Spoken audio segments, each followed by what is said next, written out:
Se viene el apagón. Bienvenidos a Preguntas Incómodas de la Brújula CCM. Utilizando el lema de la casa Stark, de la famosa serie Juego de Tronos, el invierno se acerca, que significa que se avecinan tiempos difíciles y debemos prepararnos para ello. Parece que los últimos presidentes de Colombia no se han enterado que sin energía el país se apaga y con ello el poco desarrollo y crecimiento que se ha alcanzado desaparecerá rápidamente. Siguiendo con los paralelismos con la serie, el país no contaba con un fuerte invierno desde el gran apagón del año 1992. Cuando Colombia retornó al medioevo por un periodo de 10 meses en donde se cortaba el suministro eléctrico entre las 5 de la tarde y las 10 de la noche.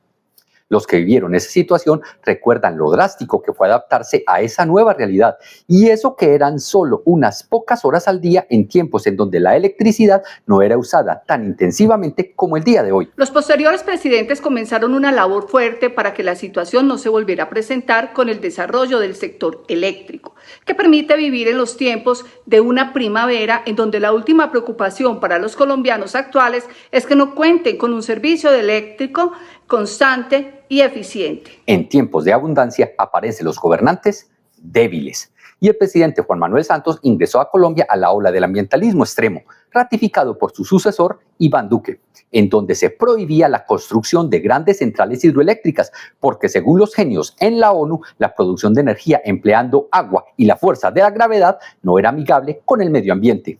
Y si a eso le mezclan las consultas populares que se volvieron famosas para detener todos los proyectos macro, desde la hidroeléctrica de Sogamoso en la administración de Juan Manuel Santos, no se construye y entrega de manera exitosa un proyecto de gran envergadura. El último titán en ejecución es Hidroituango, que debió iniciar operaciones en el año 2018, pero todos sabemos lo que allí ocurrió y aún el 50% de su capacidad de generación está en entredicho y su ingreso a la red eléctrica del país aún no tiene fecha clara. Así que como todos los ahorros se acaban, Colombia está a puertas de un nuevo apagón y cualquier pequeña modificación desencadenará en el desastre. Y para tristeza de los colombianos, es precisamente el presidente Gustavo Petro el más peligroso de todos los factores que llevaría al país a esa situación. La enfermedad mental del mandatario de querer ser el salvador del mundo tiene en jaque todo el sector. No permite la construcción de nuevas centrales hidroeléctricas porque el país sigue inmerso en esa locura ambientalista globalista dirigida desde Bruselas. Tampoco permite la exploración y explotación de los recursos mineros del país que permitirían una producción alternativa de energía mediante el uso del gas o del petróleo. Y lo peor de todo es que Gustavo Petro cree que mediante las energías alternativas como la fotovoltaica y la eólica se puede suplir la necesidad creciente de consumo del país. Y aún así, durante su administración tampoco hay oferentes, porque la inestabilidad jurídica, la inseguridad física y las medidas regulatorias hacen que los inversionistas se alejen.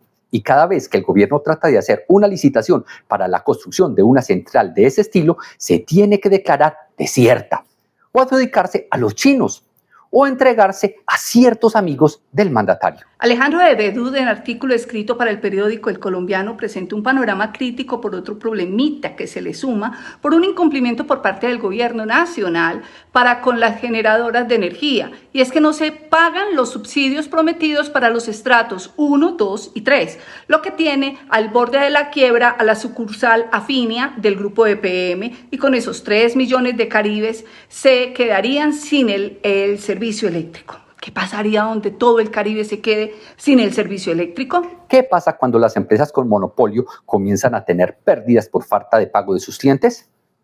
Naturalmente se deben ajustar a la situación y lo más lógico es retirarle el servicio a quienes no honran con el compromiso de pago. Pero el presidente Gustavo Petro ordenó que no se puede retirar el servicio para aquellas personas que no paguen. Y como es él el que tiene los órganos de control bajo su mando, si una empresa incumple cortando los servicios a quien no paga, Papá Estado, que tampoco paga, multa a esas empresas.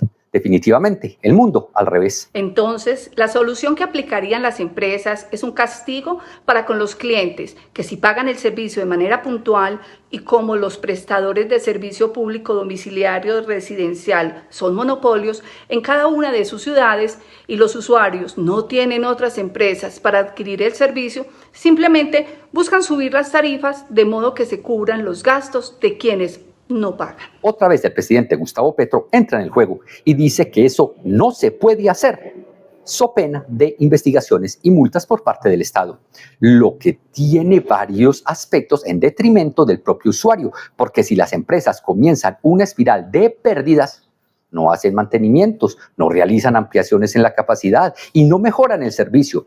Y el usuario, al ver que ese servicio es malo y no le pasa nada si no paga, lo que han sido cumplidos y responsables se ven tentados a tampoco pagar, lo que ahondaría mucho más el problema. Dentro de los medidores de progreso de un país está el consumo eléctrico per cápita de sus habitantes, debido a que hay una correlación directa entre bienestar y consumo eléctrico, porque a mayor consumo, mayor es la capacidad de producción del país. Mayor es la cantidad de servicios que se ofrecen y mayor es la cantidad de dispositivos con los que cuentan las personas en sus hogares. En los Estados Unidos, el consumo per cápita es de 17.3 kilovatios hora y en Colombia es de 1.4 kilovatios hora. Ahora sí, ¿entiende la magnitud del problema? Colombia, un país subdesarrollado y con serios problemas para garantizar el suministro eléctrico, y eso que consume 14 veces menos energía per cápita que en los Estados Unidos.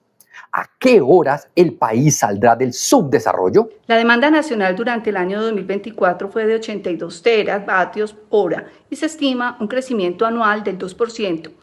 Así que solo para mantener los estándares actuales, sin desarrollo, sin crecimientos, siguiendo así de mediocres, es necesario que cada año ingresen al sistema al menos 0.8 gigavatios. La administración de Gustavo Petro celebró con bombos y platillos el ingreso de 1.9 gigavatios de energías mal llamadas limpias en diciembre de 2024.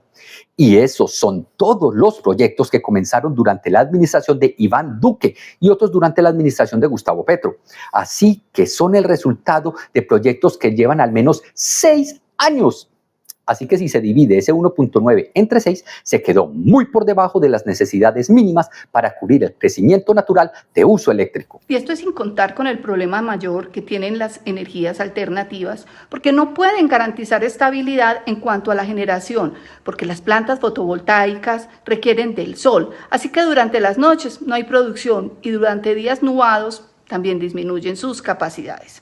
Las centrales eólicas dependen de los vientos y de las demás energías alternativas. Aún no llegan al país.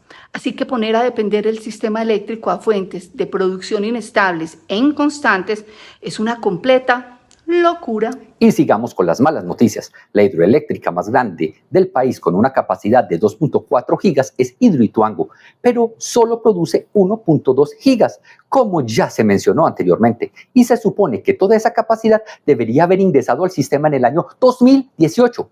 Eso significa que hoy, año 2025, ya se requeriría el ingreso de al menos 2,5 hidroituangos más, porque 7 años por 0.7 gigas al año de necesidad significa que el país requiere de al menos 5.6 gigas adicionales y ese número está lejísimos de los ingresos reales al sistema y no hay expectativas que la situación cambie en el corto, mediano, incluso hasta en el largo plazo. Así que los colombianos nos veremos obligados a permanecer en el subdesarrollo y al uso intensivo de las centrales térmicas a gas y petróleo, las cuales eran solo respaldos y ahora son más del 30% del suministro nacional.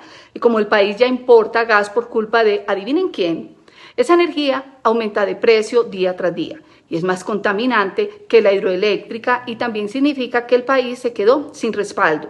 Cualquier central que salga del mercado por daños o mantenimientos puede producir un apagón sectorial y una avalancha, un apagón nacional. El invierno se acerca y las señales están por doquier. Lastimosamente para los colombianos, los únicos que no se dan por enterados de la situación dramática que se vive son los gobernantes de turno, que continúan sus realities en la casa estudio. Los políticos, con su objetivo individualista de ser más poderosos en las elecciones del año 2026, tampoco están ayudando.